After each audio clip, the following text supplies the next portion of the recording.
राधे राधे। नमस्कार। दर्शन की श्रृंखला में आज हम अध्ययन करेंगे वैशेषिक दर्शन का। वैशेषिक दर्शन जो कि महर्षि कणाद के द्वारा दिया गया दर्शन है, ये एक ऐसा दर्शन है जो आपको भारतीय ज्ञान प्रणाली के उस अनदेखे पहलू की ओर आकर्षित करेगा जो शायद ही आप जानते हो। जो कि दर्शन के रेगुलर स्टूडेंट हैं या दर्शन से जिन्होंने स्नातक परास्नातक पीएचडी किया, उन्हें तो इस विषय का ज्ञान है, लेकिन शिक्षा के परिप्रेक्ष्य में जो एजुकेशन में इसको एक अंश रूप में दर्शन को रखा गया है, उसमें हम इसके बहुत सारे ऐसे पक्षों से अनभिज्ञ रहते हैं जो कि हमें जानने की बहुत ज़्यादा आवश्यकता है। बात करें अगर वैशेषिक दर्शन की, तो वैशेषिक दर्शन महर्षि कणाद के द्वारा दिया गया है। लगभग 300 ईसा पूर्व ये समय माना जाता है जब उनका यह दर्शन उन्होंने प्रस्तुत किया। लेकिन शायद आपको जानकर ये आश्चर्य हो कि हमारे भारत में आप डाल्टन से पहले, मतलब बहुत ज़्यादा पहले, या आप कह सकते हैं जो अभी के विज्ञान की जो श्रृंखला चल रही है, अध्ययन की, खोज की, रिसर्च की, उससे बहुत पहले परमाणु की अवधारणा दी गई थी। ये एक भौतिक विज्ञानवादी दर्शन भारतीय परिप्रेक्ष्य में माना जा सकता है, क्योंकि यहाँ पर पदार्थ को परिभाषित करने के अंतर्गत उस सूक्ष्म कण की बात की गई है जिसका नाम परमाणु है। और ये लगभग आप कह सकते हैं तब की बात है जबकि जो आधुनिक विज्ञान है उसकी आधारशिला भी नहीं रखी गई थी।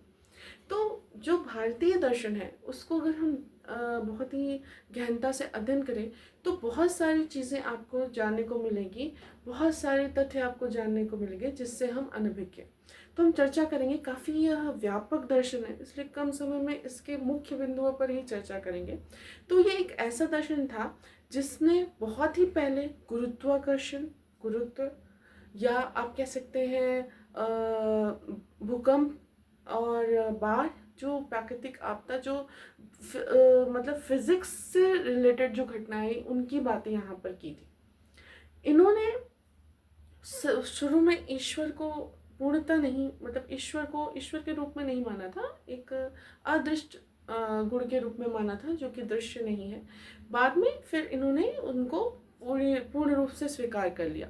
तो यहाँ पर आत्मा को भी इन्होंने एक तत्व के रूप में माना है, परमात्मा को भी तत्व के रूप में माना है। साथ ही साथ बहुत ही एकदम आप कह सकते हैं कि फिजिक्स के पर्पज से देखा जाए तो आपको बहुत ही आधुनिकतम ज्ञान, जो नवीनतम ज्ञान, जो अद्यतन ज्ञान चल रहा है, उससे आपको कोरिलेट करेगा हमारा भारतीय ज्ञान प्रणाली का यह अध्याय।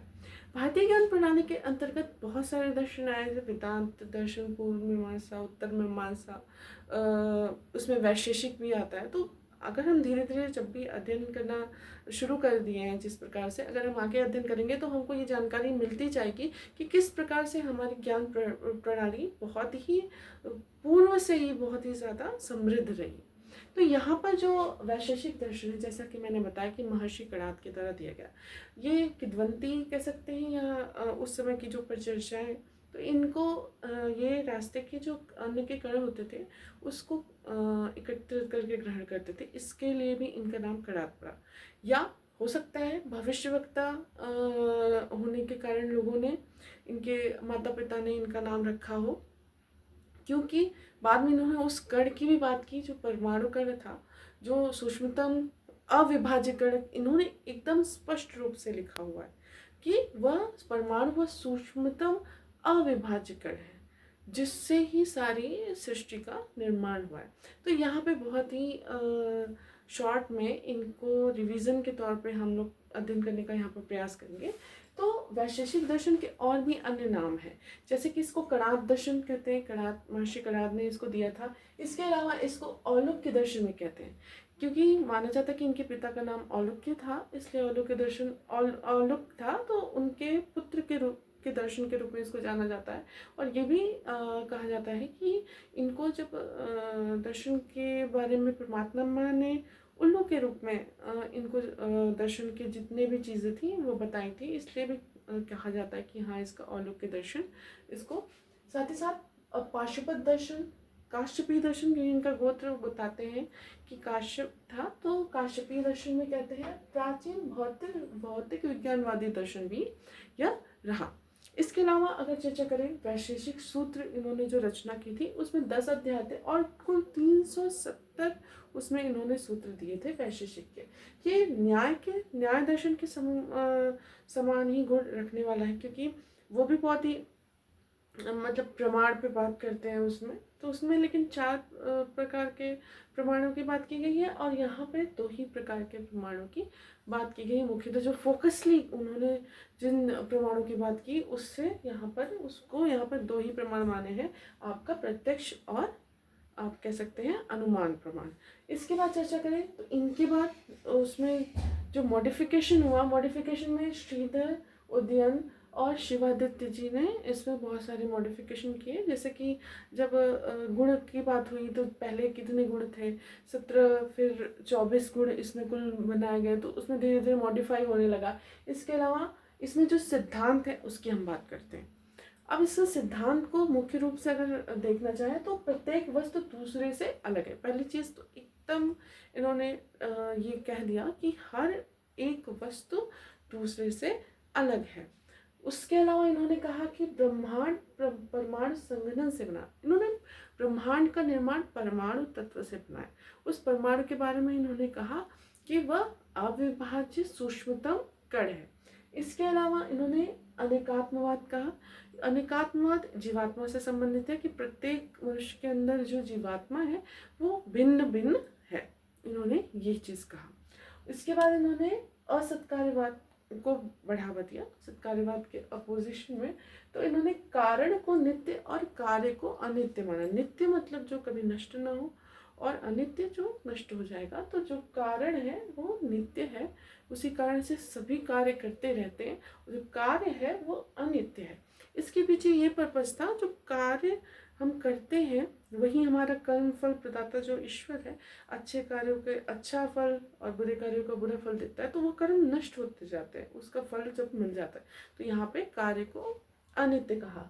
इसके अलावा मोक्षवाद निशेष, अर्थात परम जो आपका लक्ष्य है मोक्ष प्राप्त करना, तो यहाँ पर है।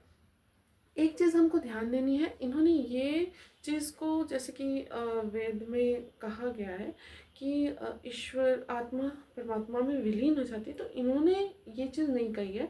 इन्होंने ये चीज़ कही है कि जो आत्मा है वो अपने आप जब साम्य रूप से पूर्ण हो जाती है तो वो ईश्वर के समकक्ष हो जाती है, और यही पूर्णता प्राप्त करना है उसको, यही मोक्ष है, यही उस आत्मा को बंधनों से मुक्त करना होता है।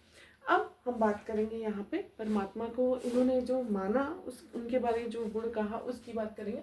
तो परमात्मा पूर्ण है, इन्होंने सबसे पहले कहा कि परमात्मा अपूर्ण नहीं है, पूर्ण है।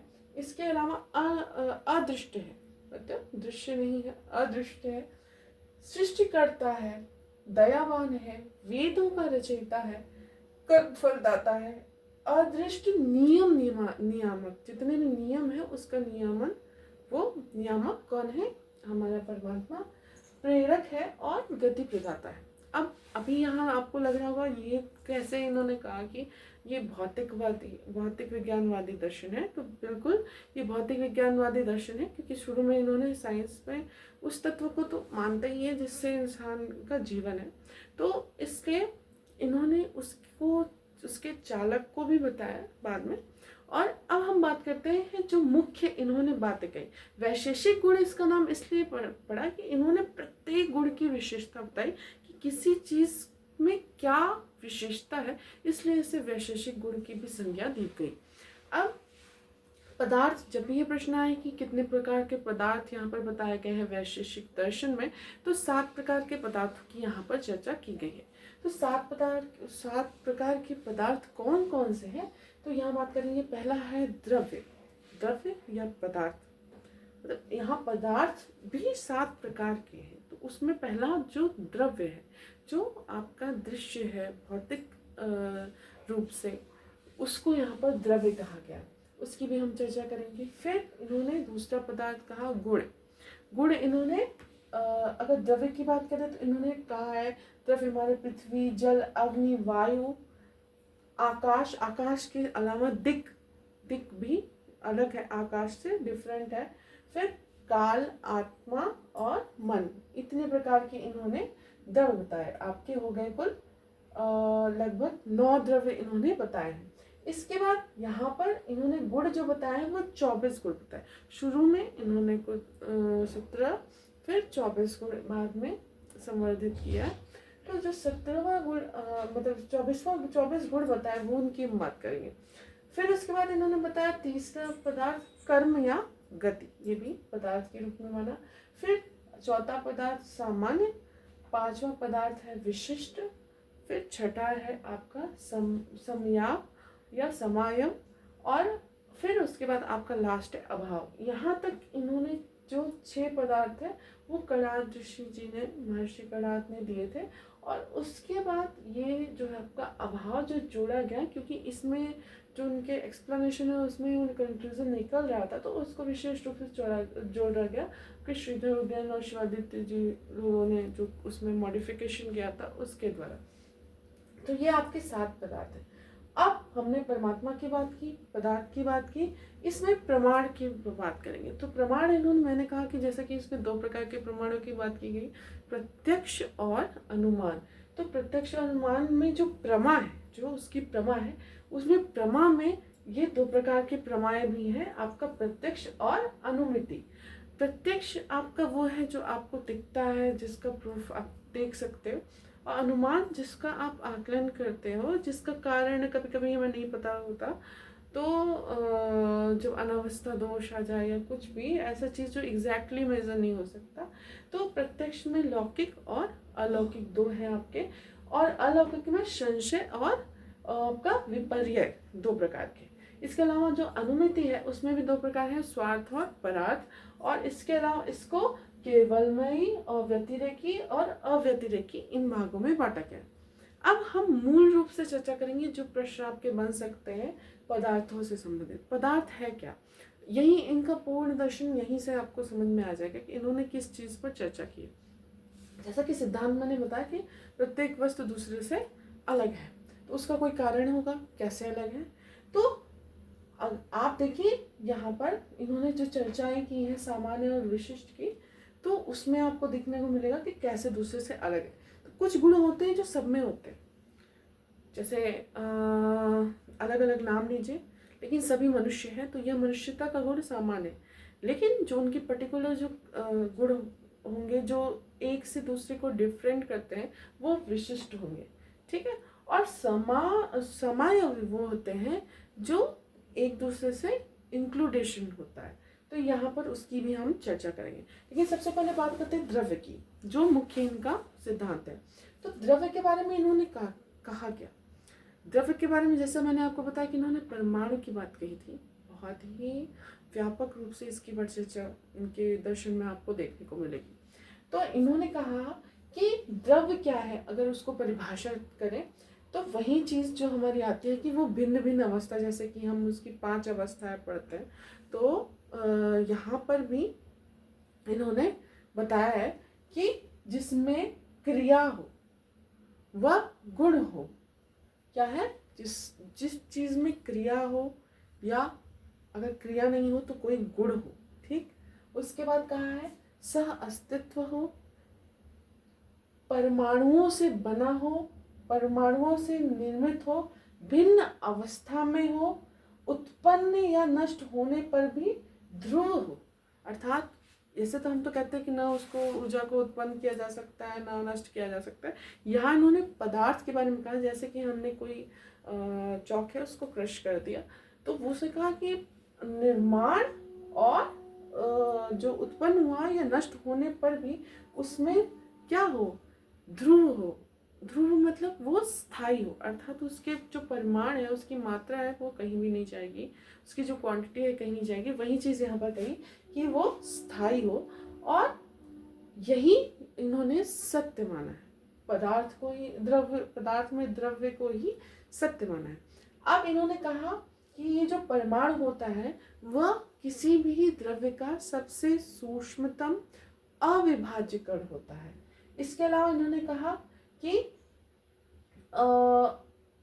गोलाकार होता है, फिर कहता है निरअवयव, इसमें कोई भी अवयव अंदर नहीं होता। जैसे कि अभी हम जानते हैं कि इलेक्ट्रॉन प्रोटॉन न्यूट्रॉन होता है, लेकिन परमाणु सबसे छोटा अविभाज्य अभी भी है। अब वो यहाँ इन्होंने कहा इसमें कोई अवयव नहीं होता, साथ ही साथ इन्होंने लिखा है कि इस अवयव को ऋषि या ईश्वर ही जान सकते हैं। अब ये बात भी इन्होंने एग्जैक्टली इसको नहीं निकाला कि इसके अंदर अवयव नहीं है, इन्होंने ये बोला कि उस परमाणु के अंदर भी जो चीज़ है, वैसे तो इसमें कोई अवयव नहीं है, लेकिन जो भी है उसको या ऋषि या परमात्मा ही जानते हैं। यहाँ पर इन्होंने ये कहा। अभी हम तो और रिसर्चर्स करें तो इलेक्ट्रॉन को ये भी अंदर की चीज़ें पता चल जाए, प्रोटॉन के भी और एक्सपेंड कर दें, न्यूट्रॉन को भी और एक्सपेंड कर दें, तो उसके अंदर तो बहुत सारी चीज़ें जो अभी हम नहीं जानते, वही चीज़ इन्होंने कहा है। तो यहाँ पर हमको इस चीज़ को बहुत ही ध्यान देने की आवश्यकता है। अब हमने समझ लिया कि द्रव्य है क्या, ठीक है, परमाणुओं से बना है और उसमें अविभाज्य सूक्ष्मतम परमाणु है, उसमें गुण है या क्रिया है, तो इसे द्रव्य कहते हैं। और उसमें उत्पन्न करें या नष्ट करें, लेकिन वो ध्रुव है या स्थायी है। अब इन्होंने कितने प्रकार के द्रव्य बताए, तो इन्होंने बताया पहला द्रव्य आपका है पृथ्वी। अब इसी पृथ्वी, यहाँ द्रव्य को गुण से आपको जोड़ना है, तो यहाँ पे गुण जो इन्होंने 24 बताए वही इन द्रव्यों में समाहित होता है। तो ये जो पृथ्वी है, पृथ्वी किस, आपको पता है कि किस, जो आप कौन सी ज्ञानेंद्रिय है जिससे पृथ्वी आपकी जुड़ी हुई है। अगर हमारे प्राचीन जो ज्ञान प्रणाली है उसके अंतर्गत अगर हम समझने का प्रयास करें, उसमें भी वैशेषिक दर्शन के अंदर, तो पृथ्वी को इन्होंने गंध से जोड़ा है। और अगर इसके अंग की बात करेंगे तो हमारी नासिका होगी, ठीक है। तो पृथ्वी किससे संबंधित है, गंध से। तो जल की बात इन्होंने की, दूसरा द्रव्य क्या है, जल। अब देखिए ये पृथ्वी है, ठीक, दूसरा क्या है आपका, जल। अब जल क्या है, जल कौन सी आपकी मतलब किस चीज़ की प्रधानता होती है उसमें, तो जब हम रस की बात करते हैं तो वो रस क्या है, जल तत्व का है, जो जल पदार्थ है उससे संबंधित है। तो ये रस की जो भी चीज़ें होंगी वो, और इसमें ये भी माना है कि जैसे नाक हमारी पृथ्वी तत्व से बनी है, तो रस जो हमारा मिलता है जल तत्व से, तो हमारी जो रसना है या जीभ है वह जल तत्व से बनी है। इस चीज़ को आप ध्यान दीजिएगा, जल तत्व से बनी है। आपको भी पता है कि जीभ एक ऐसा हमारा ऑर्गन है जिसमें कोई हड्डी नहीं होती है, तो ये मांसपेशियों से बना हुआ है, और वो जो है वो उसमें हमारी जो ज्ञान प्रणाली है उसने माना है कि यह जल तत्व से बना है। इसके बाद इन्होंने जो तीसरा द्रव्य बताया, अग्नि। अब आप बता सकते हैं कि अग्नि किससे संबंधित है। अग्नि क्या देती है, प्रकाश। यदि अंधकार हो तो हमको कुछ भी नहीं दिखता है, तो कुछ भी नहीं दिखता है का मतलब है कि हम किसी के रूप को नहीं दे सकते। तो जो अग्नि है वह रूप जो है उसके लिए है, उसके अंतर्गत तत्व है। और रूप अर्थात आपकी जो जो देखने का जो नज़रिया है, अर्थात आपकी दृष्टि आपकी अग्नि तत्व से बनी है। तो अग्नि तत्व से हमारी आंखें बनी है जिससे हम देख सकते हैं। फिर है हमारा वायु तत्व। वायु तत्व क्या चीज़ है जिसका मीडियम वायु होना चाहिए, जो चीज़ निर्वात में नहीं होती। अर्थात आपने भी पढ़ा होगा साइंस में कि ध्वनि के लिए कोई ना कोई मीडियम आपको चाहिए, ठोस, द्रव या वायु। तो क्योंकि प्रकाश तो आपका स्पेस में निर्वात में भी चलता है, लेकिन ध्वनि के लिए कुछ कुछ मीडियम की आवश्यकता आपको होती है। आप जब भी ध्वनि वायु तत्व की बात करेंगे, यहाँ पर ध्वनि तत्व की बात करेंगे तो इसका संबंध सीधे सीधे आकाश से होता है। जब भी हम ध्वनि तत्व की बात करेंगे, अर्थात जिसको कोई मीडियम चाहिए, तो उसका सीधा सीधा जो संबंध है वह आकाश तत्व से है। तो ध्वनि अर्थात आकाश तत्व की बात करेंगे तो हमारे जो कान हैं वो हमारे आकाश तत्व से बने हैं। वायु तत्व से हम क्या करते हैं, जैसे ठंडा है, गर्म है, तो ये स्पर्श तत्व है, अर्थात वायु तत्व से हमारी क्या बनी है, त्वचा। और यहाँ से हम क्या कौन सी चीज़ें देखते हैं, हमारा स्पर्श किस प्रकार से हो रहा है। तो स्पर्श तत्व क्या है, आपका जो त्वचा है वो वायु से संबंधित है। तो जो वायु द्रव्य है वो यहाँ पर इन्होंने रखा है। तो पृथ्वी, अग्नि, जल, वायु, आकाश, इनके तो ये तो आप जानते ही पंच महाभूत हैं हमारे। इसके अतिरिक्त जो इन्होंने कहा है, इसके अतिरिक्त इन्होंने कहा है दिक्। आप कहेंगे दिक् और आकाश में क्या अंतर है, तो दिक् वो चीज़ है यहाँ पर इनके अनुसार जो एक, जो उससे आपको पता है सब चीज़ अलग अलग चीज़ों से बनी है, अलग अलग परमाणु से बनी है। तो जब एक तरह के परमाणु को दूसरे तरह के परमाणु से भिन्न करने की बात आती है तो वो दिक् ही करता है। अर्थात दिक् दो भिन्न परमाणुओं या दो भिन्न वस्तुओं के बीच का डिफ्रेंशिएशन है जो उसको एक दूसरे से अलग करता है। जब आप तेल में पानी मिलाइए या पानी में तेल मिलाइए तो जब वो दोनों डिफरेंस आपको दिखेगा, वो जो डिफ्रेंशिएशन है आप उसको एग्जाम्पल के रूप में ले सकते हैं, वहीं आपका दिक् है जो एक परमाणु को दूसरे परमाणु से डिफ्रेंशिएट करता है। तो जो सभी परमाणुओं को पृथक करे वह दिक् है। इसके बाद आती है बात काल की। काल अर्थात समय। काल क्या है, काल यहाँ पर वही है जो हमारे सारे ग्रंथों में दिया गया है कि गति व्यवस्था करने वाला, किसी चीज़ की गति। अगर हम यहाँ हैं तो अगर थोड़ा भी सेकंड नहीं दिया हमें तो क्या हम वहाँ जा सकते हैं, सब पॉज हो जाएगा, गति खत्म हो जाएगी। तो काल क्या है, गति व्यवस्थापक है। काल हमेशा गति व्यवस्थापक है। और दूसरी चीज़ इन्होंने कही, काल पूरे विश्व में सर्वव्यापी है। तो इन्होंने काल को क्या कहा, सर्वव्याप्त है, ये स्वतंत्र है और यथार्थ आपका यथार्थ सत्ता है। अर्थात ये जो काल है ये आपकी स्वतंत्र यथार्थ सत्ता है, सर्वव्याप है, और ये हमारे गति का मतलब कह सकते हैं कि यदि काल ना हो तो गति शून्य हो जाएगी। तो यहाँ पर ये चीज़ है। अब अगला इनका जो है आत्मा। तो आत्मा को भी इन्होंने पदार्थ रूप में माना है। तो जैसे कि कुछ दृष्ट हैं कुछ अदृष्ट हैं, तो अदृष्ट में आ जाता है आपका, यहाँ पर आपके जो है पंच महाभूत हो गए, फिर आपके दिक् और काल हो गए, फिर आत्मा हो गई। आत्मा को इन्होंने चैतन्य द्रव्य माना है, चैतन्य पदार्थ माना है। यहाँ पर आत्मा चैतन्य पदार्थ है जो दो प्रकार की मानी है इन्होंने, एक है जीवात्मा और दूसरी है आपकी परमात्मा। फिर इन्होंने लास्ट एंड द लीस्ट जो तत्व माना है वह है मनस या मन। आपने इसको सांख्य दर्शन में भी देखा है, न्याय दर्शन में भी देखा है, आपको यहाँ भी मिलने पाएगा। जैसे कि अभी अगर आप चर्चा करें तो हमारे मनोविज्ञान को शुरू में मन का विज्ञान कहा गया, लेकिन फिर वो प्रूफ ही नहीं कर पाए कि मन है क्या।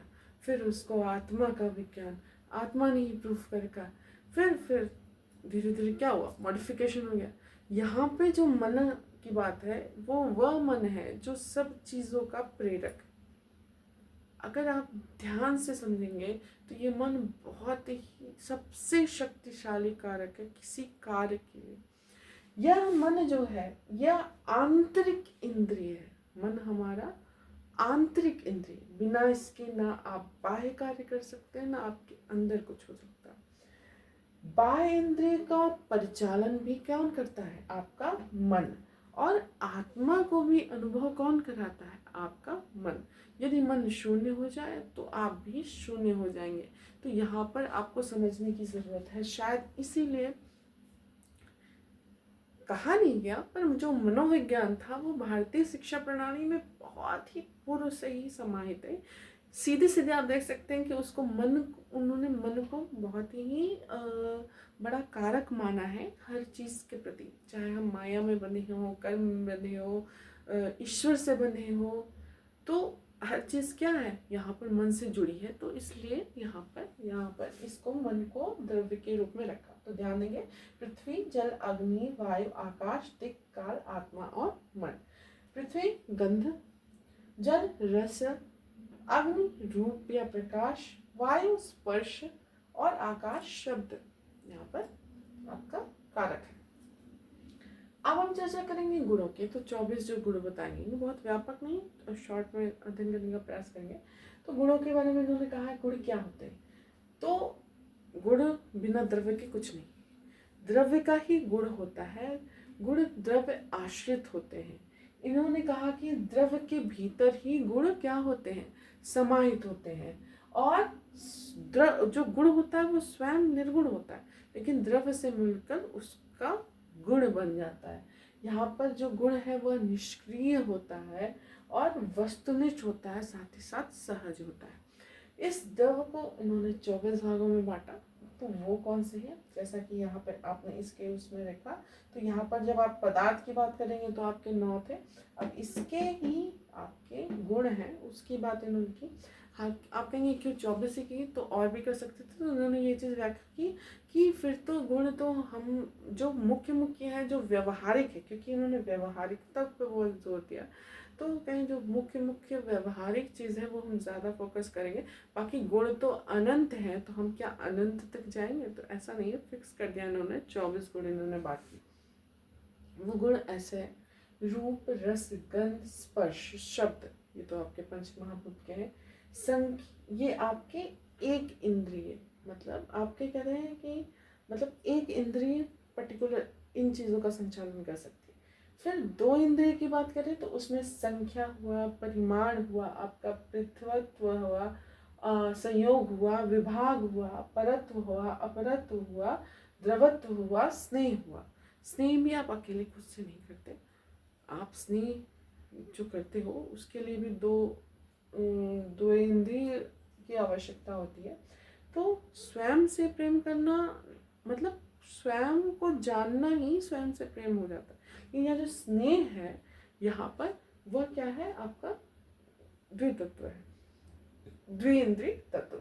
फिर जो अतीन्द्रिय तत्व जो इससे परे है वह है गुरुत्व, धर्म, अधर्म, संस्कार, ये गुण हो गए आपके। इसके अलावा जो आत्मा के गुण हैं आपके, सुख, दुख, इच्छा, द्वेष, यत्न, ज्ञान, ये सारे आपके आत्मा के गुण हैं। तो ये आपके कुल 24 गुण यहाँ पर बताए गए हैं। इसके बाद जो तीसरा पदार्थ है उन्होंने बोला कर्म या गति। ये क्या है, कर्म क्या है, ये संयोग या विभाग का आप कह सकते हैं सीधा तात्कालिक आपका परिणाम होता है। संयोग से कार्य कर्म भी होते हैं और विभाग से भी कर्म होते हैं। तो संयोग या विभाग का सीधा तात्कालिक कारण होता है कौन, कर्म। यह निर्गुण होता है, क्षणिक होता है और अनित्य होता है, मतलब नाशवान होता है। इसका कारण कौन कौन सा इन्होंने माना उसकी अगर हम चर्चा करें तो कारण है इसका, कर्म का कारण है गुरुत्व, तरलता, प्रयत्न और संयोग। 4 मुख्य कारण इन्होंने माने कि संयोग से कर्म होता है, प्रयत्न से कर्म होता है, तरलता से कर्म होता है और गुरुत्व। गुरुत्व से संबंधित यहाँ पर आपका जो पृथ्वी तत्व प्रति आकर्षण है उसकी बात इन्होंने कही। इसके बाद गुरुत्वाकर्षण भी यहीं से इन्होंने ये बहुत पहले ही बात कही दी थी, ये भी आपको ध्यान रखना है।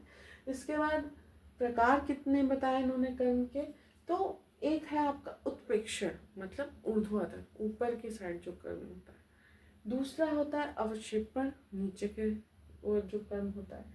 आकुंचन, मतलब एक दूसरे की दिशा में केंद्र की तरफ, ये देखिए स्प्रिंग जैसे सिकुड़ती है और फैलती, उस टाइप से इन्होंने आकुंचन भी एक क्रिया बताई।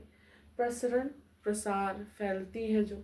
इसके अलावा गमन अर्थात गति जो होती है। ये इतने 5 प्रकार के कर्म यहाँ पर बताए गए। अब इन्होंने जो सामान्य की बात की, मैंने आपको बताया कि जो गुण आपका सामान्य हो, सामान्यकृत हो। यहाँ पर कर्म, फल, गुण अनेक पदार्थ में सामान्य हो। अगर अनेक पदार्थ में एक ही चीज़ आपको जो दिखे वह आपकी सामान्य, ये भी एक पदार्थ है। जैसे कि मनुष्य तो यहाँ पर इसके भी 3 प्रकार बताए हैं, पर, अपर और परापर। यहाँ पर 3 प्रकार बताए गए हैं सामान्य के। इस पर आपका उत्कृष्ट, फिर निम्न स्तर, और फिर उसके बीच का यहाँ पर इन्होंने इस प्रकार का सामान्य होना बताया। फिर इन्होंने बात की विशिष्ट की। मैंने बताया कि सामान्य के अतिरिक्त जो गुण हैं जो एक से दूसरे में भिन्नता प्रदर्शित करें उसको विशिष्ट कहते हैं, अर्थात सामान्य से विभेदक गुण प्रदर्शित करने वाला विशिष्ट है। ये इसका पदार्थ है। यहाँ पर आपका हो गया द्रव्य, गुण, कर्म, सामान्य, विशिष्ट। अब ये जो आपका यहाँ पर कह सकते हैं कि इनके अलावा जो नेक्स्ट है आपका समायव, वह क्या है? समायव अर्थात एक से दूसरे में समावेशन, या एक और दूसरे में जो कॉमन फैक्टर आपको दिखता है। कॉमन फैक्टर की बात यहाँ पर करी कि दो भिन्न चीज़ें, क्योंकि इन्होंने पहले कहा कि हर चीज़ भिन्न है, तो सामान्य के अलावा जो कॉमन फैक्टर होता है तो उसकी इन्होंने चर्चा की। वो क्या होता है? अंश, अंशी, मतलब जिसका अंश है और उसका जो अंशी है। गुण, गुणी, कर्म, द्रव्य, जाति अर्थात संपूर्ण, और व्यक्ति, विशिष्ट, विशेष जो विशिष्ट, और नित्य जो हमेशा है। ये इसके आपके 5 प्रकार के समायम यहाँ पर बताए गए। इसके अतिरिक्त इन्होंने जो बाद में जोड़ा अभाव, ये एक निषेधात्मक पक्ष है। अभाव अर्थात किसी चीज़ का न होना। तो यहाँ पर स्थान या आपका जो समय विशेष पर वो मतलब न होना, अर्थात कह सकते हैं स्थान समय विशेष पर किसी चीज़ का न होना ही अभाव है। जैसे कि आप कहीं शादी में जाएं और आपके घर से सब जाएं, और मतलब आपका कोई घर का जो मेंबर है नहीं जाए, तो वहाँ पर जाते कहें अरे वो नहीं है, तो उनका अभाव है। तो वही चीज़ यहाँ पर उन्होंने पदार्थ के रूप में भी रखी कि जो अभाव होता है वही वो भी एक प्रकार का द्रव्य है। तो ये निषेधात्मक पक्ष बहुत ही साइंटिफिकली इन्होंने जोड़ा था। तो अब इसके भी 2 प्रकार बताए इन्होंने। अभाव भी 2 प्रकार के होते हैं, एक संसर्ग भाव और दूसरा है अन्योन भाव। अब जैसे इसमें तत्व में आपको अन्योन प्रेरण, अभी आप इसको बहुत डीपली पढ़ेंगे तो आपको फिजिक्स से बहुत कोरिलेट दिखेगा। अभी तो आपको सिर्फ शब्द देख रहे हैं, लेकिन उसके गुण भी आपको मिलते दिखेंगे। तो यहाँ पर संसर्ग भाव की बात जो होती है, संसर्ग भाव मतलब किसी से संबंधित हो और उसकी अनुपस्थिति हो, और जो अन्योन भाव होते हैं मतलब तादम्यता हो और वो चीज़ अनुपस्थित हो, तो यहाँ उसका अभाव है। तो ये आपके बेसिक कॉन्सेप्ट हैं वैशेषिक दर्शन के। इसके अलावा भी जो इन्होंने चीज़ें कहीं काफ़ी ब्रॉड हैं, और इन तत्वों को समझने के बाद हम इनके विचारों को भी समझ गए होंगे धीरे धीरे कि क्या इनकी अवधारणा है और किस प्रकार से इन्होंने पर चर्चा की। न्याय के ये माना जाता है न्याय दर्शन के, तो वैशेषिक न्याय वैशेषिक भी यहाँ पर दर्शन एक साथ भी अध्ययन किया जाता है। तो नेक्स्ट सीरीज़ में हम इसके व्यापक रूप की चर्चा करेंगे, जो व्याख्या करेंगे कि इनके भीतर का जो भी टर्म है वो किस प्रकार से इन्होंने साइंटिफिकली अपने जो प्रमाण है उसके द्वारा प्रूफ करने का प्रयास किया है। इसी के साथ अपनी वाणी को मैं विराम देती हूँ, और नेक्स्ट सीरीज़ में अगले भारतीय ज्ञान प्रणाली के जो अन्य दर्शन है जैसे वेदांत है, पूर्व मीमांसा है, उसकी हम चर्चा करेंगे। धन्यवाद।